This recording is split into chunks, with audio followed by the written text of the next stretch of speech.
Então, eu queria chamar agora o Gustavo Capone, da Universidade Federal de Santa Catarina, a quem eu tive o prazer de me orientar durante um tempo que eu passei lá na Universidade Federal de Santa Catarina.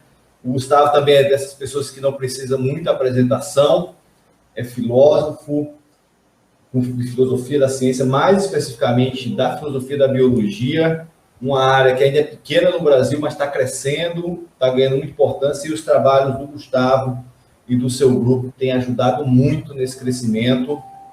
Gustavo, muito obrigado por ter aceito e a palavra está contigo. Bom, primeiro do que nada, muito obrigado, Sábio, pelo convite para participar deste evento. Para mim é uma grande honra, né? E, sobretudo, também compartilhar o espaço com o Onélio Viso, também isso acrescenta mais, valoriza mais ainda o fato de eu poder estar aqui com vocês. Esclareço uma coisa a respeito de que no teu pós-doutorado, né, conosco, fomos nós que aprendimos muito com você, Sábio, né? Eu acho que isso está claro, né? Nós nos beneficiamos muito da tua visita aqui em Florianópolis, aprendimos muita coisa. Bom, respeito da minha exposição, né? Eu poderia ter escolhido falar da temática da complexidade irredutível, design inteligente, mas como há relativamente pouco tempo, numa live já no finalzinho do ano passado, na qual estava também o Nélio lá, né? Eu fiz uma intervenção sobre esse tema, né? E falei sobre digamos, as fraquezas, o pouco valor do argumento da complexidade irredutível.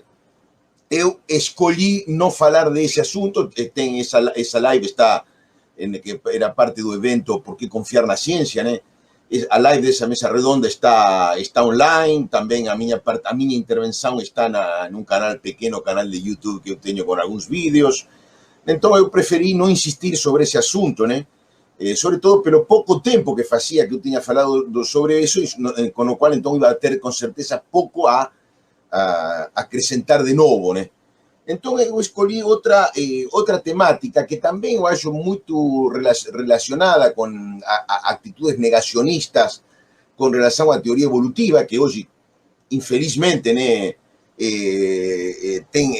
estão tão presentes no nosso entorno cultural, né, que é uma ideia que é uma ideia muito simples, também, digamos, sem que realmente seja um argumento sério, que seria que nos cabe ainda direito, nos cabe margem para nós poder duvidar da evolução, para duvidar da ocorrência desse processo chamado evolução, porque nós não poderíamos, né, observar a evolução. A teoria da evolução seria uma teoria que fala ou que tenta explicar ou descrever um fenômeno não observável. E isso, né, a colocaria em uma posição fraca, em uma posição passível de ser questionada ou uma posição duvidosa.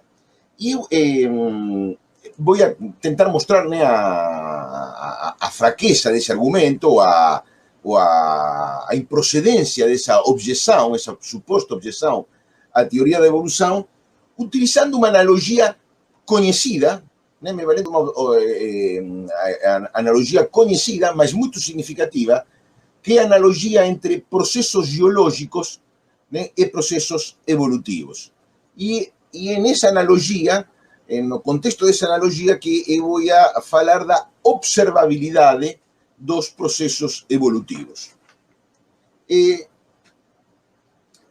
acho que a comparação entre processos geológicos e processos evolutivos é primariamente, obviamente, pertinente, porque, salvando eventos excepcionais e abruptos, que nem as erupções volcánicas e os terremotos, salvando esses casos, digo, os processos geológicos, se os consideramos em termos humanos, da temporalidade da vida humana, são, pelo geral, nem sempre, mas pelo geral, muito lentos e, em certo sentido, quase imperceptíveis. Vejam bem que não digo inobserváveis, digo imperceptíveis. A diferença por aí pode chegar a ser importante. Podemos ver uma erupção volcánica como vemos uma tormenta ou como vemos um amanhecer, por exemplo, um arco-íris. E o mesmo acontece com os terremotos. Outros processos geológicos, entretanto, costumam ser menos espectaculares, embora também muito importantes. E eles são dificilmente registráveis em um laço de tempo que seja humanamente breve. Exemplos disso são, por exemplo, são justamente os processos de erosão. Falo concretamente desse permanente lixado, né, lento, mas inexorável, que os movimentos das águas, do ar e dos glaciares operam sobre as rochas e sobre os materiais da crosta terrestre. O vento, que produz a erosão eólica, transporta partículas do solo e isso vai modificando a paisagem de uma região sem que nós o possamos notar a simples vista. E o vento também modifica e modela as rochas, as esculpindo de formas que às vezes são tão estranhas e chamativas que até podem nos levar a pensarmos na intervenção de agentes sobrenaturais, como acontece, por exemplo, com as famosas pedras furadas de Piauí e de Santa Catarina. Sabemos todavía que aí não houve mais do que vento soprando cega e teimosamente durante milhões de anos. Em outros casos semelhantes, é verdade, isso poderá demorar um pouco mais ou um pouco menos, o processo poderá ser mais ou menos vagaroso. Todo dependerá não somente da composição dos materiais afetados por essa ação abrasiva do vento, mas também dependerá da força e da regularidade desses ventos e ainda da intensidade desses outros fatores atmosféricos que afetam aos materiais que serão erodidos. O que vale para a erosão eólica vale também para a erosão hídrica. Em ambos os casos, trata-se de processos cujos efeitos poderão ser mais rápidos ou lentos, dependendo de muitos fatores concomitantes. Embora, em geral, sempre se tratará de processos relativamente lentos e não de eventos notórios como erupções vulcânicas ou terremotos. Entretanto, ainda que esses processos sejam tão demorados e paulatinos, nós não duvidamos de que eles aconteçam. E também temos como explicá-los e não duvidamos de que temos como explicá-los. O movimento do ar, da água ou da geleira são todos eles processos mecânicos que produzem efeitos mecânicos acumuláveis. Esses processos empurram, deslocam e dispersam partículas dos materiais sobre os que eles agem. E fazem isso segundo leis da física conhecidas. E segundo também, com a intervenção também de processos químicos conhecidos. E que isso seja assim é algo que não sabemos de fato, porque vimos que o vento move coisas. O vento tem a capacidade de mover coisas, é algo que nós vemos permanentemente. Move as ramas e as folhas das árvores, move as lâminas dos moinhos e empurra a vela dos navios. E também vemos que o vento levanta e espalha o pó. Do que se trata, então, é de pensar que essa pressão do vento também se exerce sobre as partículas das superfícies das rochas e dos materiais que ele acaricia e assim lima, então, e desgasta permanentemente esses materiais ao longo de milhões de anos. Acontecendo a mesma coisa com a água, a qual vemos remover, arrastrar o barro ressecado que está aderido aos paralamas de um automóvel ao qual lavamos com o jato, por exemplo, de uma mangueira. Essa força da água, pensamos, é a mesma que faz que um rio arranque materiais em uma região, formando barrancos, e os acumule em outra região, formando ilhas aluviais. E é também a essa força da água que consideramos responsável dos seixos rolados, embora ninguém nunca haya podido observar o processo completo da formação de um seixo rolado do início ao fim. Como tampouco ninguém viu o processo completo pelo qual uma rocha foi furada pelo vento. E nem por isso duvidamos de que tenha sido esse agente o que configurou as pedras furadas de Santa Catarina ou de Piauí ou la Sierra de la Ventana de la província de Buenos Aires, na Argentina. Quer dizer, tanto no caso da erosão eólica quanto no caso da erosão hídrica, estamos perante a mesma situação. Em ambos os casos, se trata de processos de longa duração, cuja ocorrência inferimos a partir de dos conjuntos de evidências. De um lado está a acumulação dos efeitos desses processos, que sim é algo diretamente observável. E do outro lado, temos o conhecimento dos mecanismos que aí atuam. Mecanismos cuja acumulação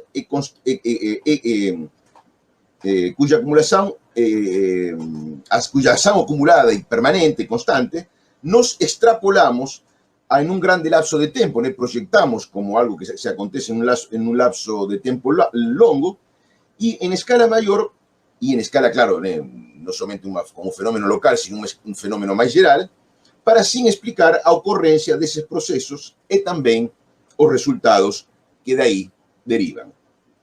Embora não sejamos capazes de produzir seixos rolados a golpes de mangueira, né? Podemos, sim, usar uma mangueira de pressão para arrancar sedimentos firmemente aderidos à fachada de um prédio, que é um trabalho que se faz regularmente. Sabemos, ademais, que quanto mais intenso seja o jato de água, e mais longo ou repetido seja seu impacto no muro, maior será seu efeito, dependendo sempre, claro, o efeito será também maior ou menor, dependendo sempre tanto do material e da textura da superfície a ser limpada, quanto da natureza e da aderência do sedimento que queiramos eliminar. São esses conhecimentos, em grande medida prácticos, mas também formuláveis e justificáveis na base de teorias físicas, são todos esses conhecimentos, então, os que dão fundamento a explicações desses processos geológicos que atribuímos à erosão hídrica. E algo semelhante, outra vez, acontece com a que falamos primeiro, a erosão eólica. Usamos o jato de ar do compressor de pneus para tirar o pó aderido ao tapizado dos bancos de um carro, mas não esperamos poder esculpir uma pedra com esse recurso, né? com o vento do compressor para o compressor de pneus. Inferimos, porém, pese a isso, que o vento pode ir removendo da superfície de uma pedra aquelas partículas dessa pedra cuja aderência tenha sido afectada por outros agentes atmosféricos, tais como as mudanças térmicas. Todavia, né, isso que acontece com os processos geológicos e que afeta a rochas e sedimentos não é diferente daquilo que acontece com os processos evolutivos que afetam aos seres vivos. Darwin mostrou isso quando, para pôr em evidência, para fazer evidente a existência da seleção natural, assinalou que o poder transformador e diversificador dos processos seletivos já era conhecido e muito utilizado pelos ganaderos e agricultores dedicados ao desenvolvimento e à melhora de raças de animais domésticos e de variedades de vegetais cultivados. Como os moleiros, que muito antes de Galileu já sabiam valer-se da força do vento e da água para desenhar e fazer funcionar suas máquinas, como esses moleiros, digo, esses agricultores e ganaderos, cujo trabalho Darwin considerou muito e levou muito a sério, já sabiam usar o poder dos processos selectivos para, com base neles, produzir diferentes raças de animais e variedades de vegetais que eram adequadas a diferentes usos ou propósitos. Do mesmo modo em que o moleiro aproveita um curso de água, esses selecionadores aproveitavam a permanente oferta de variantes que acontecem em toda a população de seres vivos para, dentre elas, escolher aquelas que resultassem mais convenientes para seus objetivos. Posteriormente, do mesmo modo em que depois o moleiro construía uma engranagem para aproveitar a força da água em virtude de seus próprios objetivos, de maneira semelhante, então, esses selecionadores escolhiam os indivíduos portadores das características desejadas para os usarem como reprodutores. E assim, ir criando uma nova linhagem, uma nova raça ou variedade que podia depois ser melhorada e ajustada ao desempenho que dela fosse esperado. Considerando a seleção artificial, então Darwin pensou que, se por esse mecanismo se tinha conseguido produzir a espantosa diversidade de formas e de comportamentos que observamos na raça de pombas domésticas, por exemplo, si não sabíamos que a seleção artificial era capaz de produzir isso, então, se contando com tempo suficiente, Esos procesos selectivos también podrían ter producido las diferentes especies de tentillones que habitaban las Islas Galápagos, cada una de ellas con una morfología propia adecuada a un modo de vida particular. Como acontece na explicación de un proceso de erosão de longa duración y de efeitos acentuados, que é explicación pela ação continuada durante un longo período de tempo de un mecanismo cuya operación en pequena escala e sob certas condições pode ser registrada e controlada, do mesmo modo, digo, Darwin explicaba o proceso evolutivo pela ação permanente de mecanismos cuya operación en pequena escala y sob certas condições también podía ser registrada y controlada. Darwin, antes de ser un teórico da evolución, fue un geólogo competente, un geólogo formado no naturalismo riguroso de Charles Lyell. No es extraño, por eso, que él haya sabido aplicar tan bien así, con tanta competencia, esa forma de pensar que los geólogos ya venían usando para sondar a historia da Terra. Darwin usaría esa misma forma de pensar para estudar a historia da vida sobre esa mesma terra.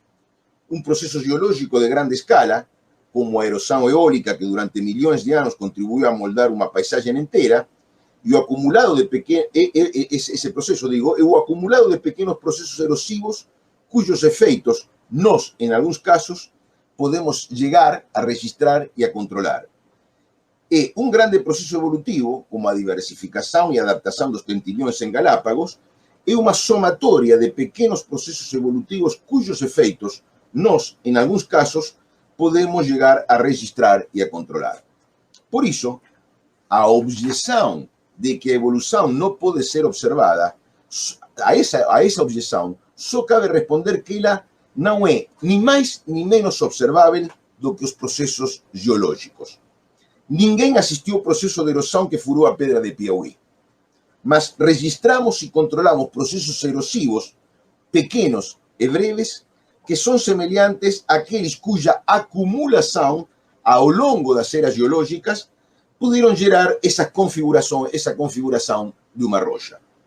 Y ninguém vio acontecer a radiación adaptativa dos tentillones en Galápagos, mas nos registramos y controlamos procesos selectivos como los que ejercen los creadores sobre sus rebaños, que son análogos àqueles cuya acumulación a lo longo de más tiempo producen os efeitos evolutivos muito mais notorios. A seleção artificial é un proceso tecnológico como muchos otros. Ela é a realización controlada de un fenómeno natural ao cual aproveitamos y conducimos en una dirección que consideramos conveniente, tal como acontece no caso, por ejemplo, de una máquina a vapor. Porém, todo uso tecnológico de un proceso natural también puede ser considerado como un experimento, e iso vale para a seleção artificial. As intervenções dos selecionadores de variedades y razas eran como experimentos evolutivos.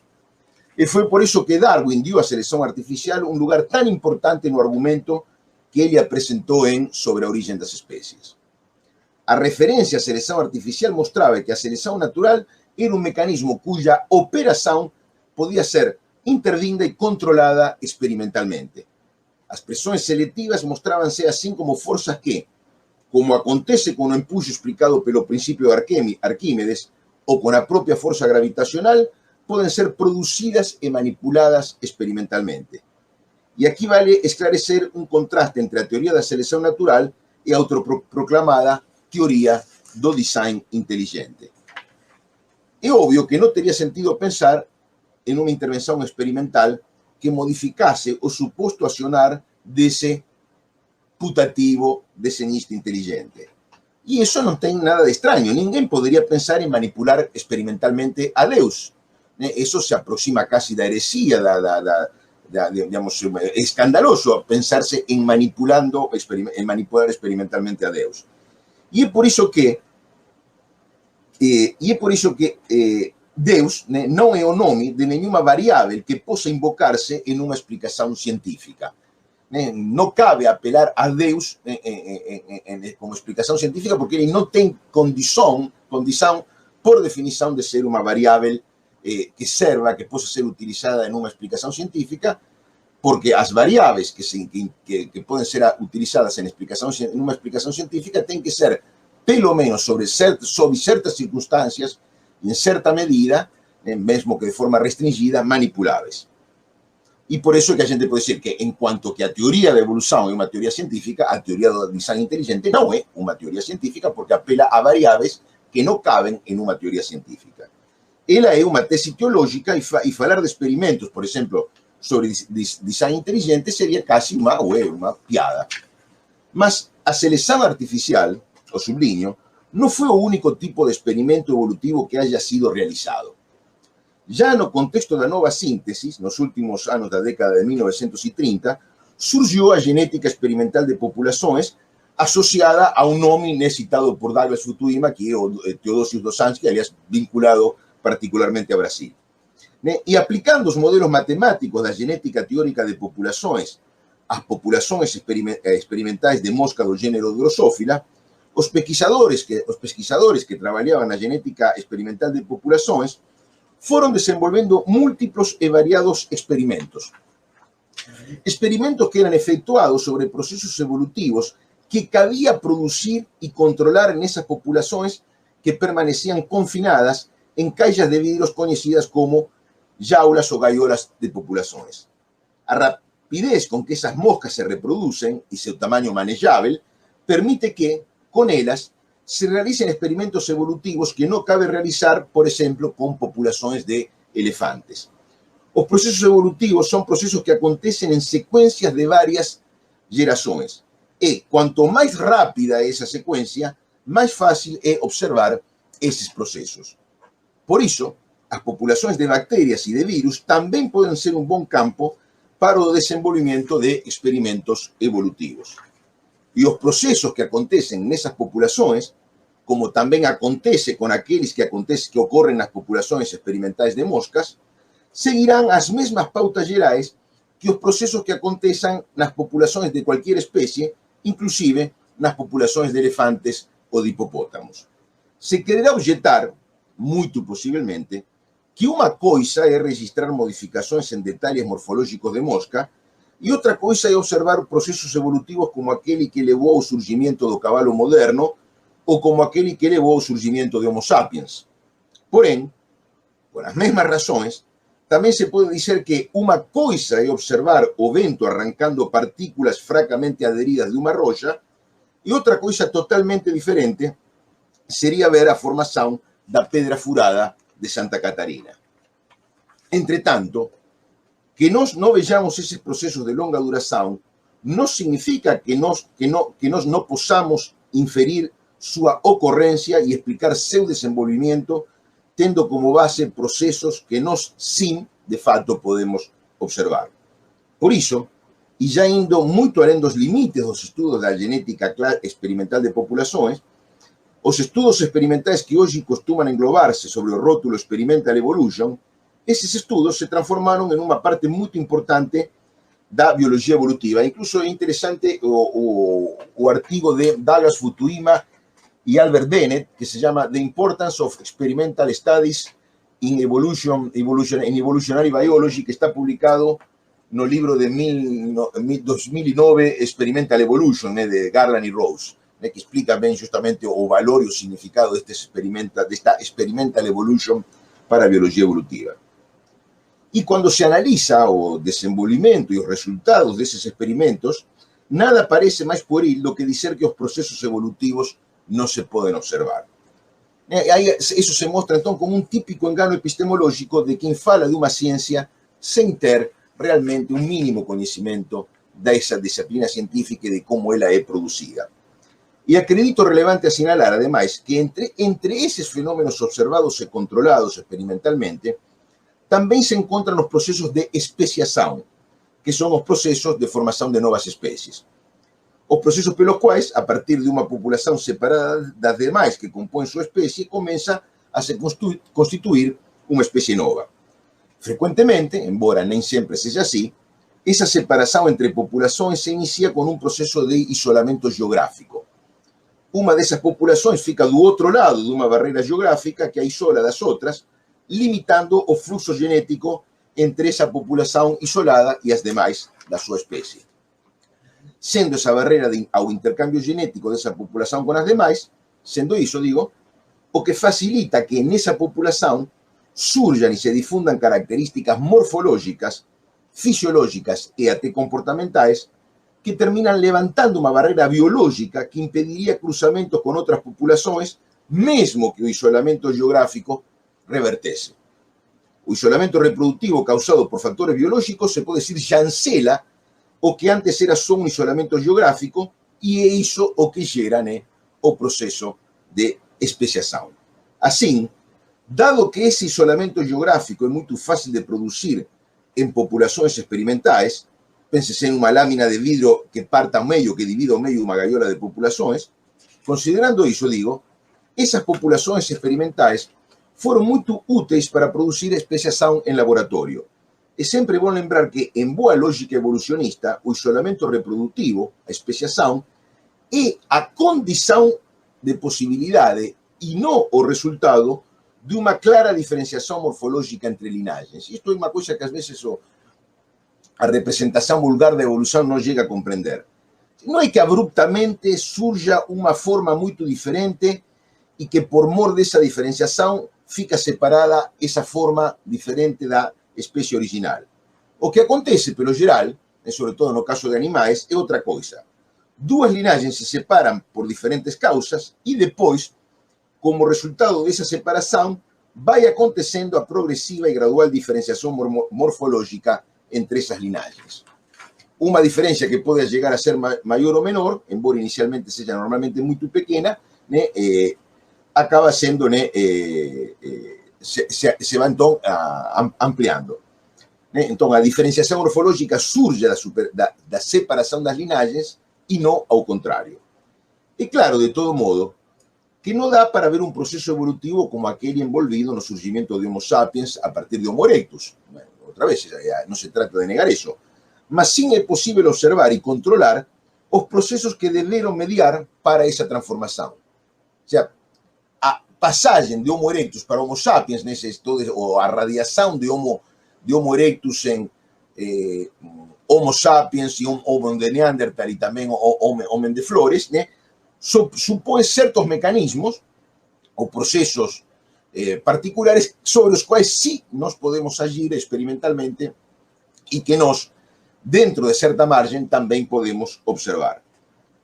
Mas, además de eso, y gracias, por ejemplo, gracias ao longo trabalho de campo que os naturalistas britânicos Rosemary e Peter Grant realizaram por mais de 40 anos, desde 1973, sobre os tentinhões de Galápagos, que hoje continua ainda esse trabalho, graças a esses trabalhos, digo, esses processos evolutivos foram registrados também em campo. Nesse lapso de tempo foi possível observar muita mudança evolutiva, entre elas mudanças morfológicas e comportamentais associadas com alterações ecológicas e também incluso processos de especiação. Mas a evolução nem somente a controlamos e observamos, sino que incluso a sofremos. Ela é tão palpável que incluso se pode dizer que sofrimos a evolução. O Douglas Futuyma já falou também um pouquinho disso. Bactérias e vírus vão evoluindo sobre pressões seletivas que sobre eles produzem nossos esforços por os eliminar. E o mesmo acontece com as pragas, que atacamos com quantidades indecentes de produtos químicos. E claro, é óbvio que não vemos a evolução de estruturas complexas como uma asa ou um óleo, não vemos esse processo acontecer, como tampouco vemos o vento furando uma pedra.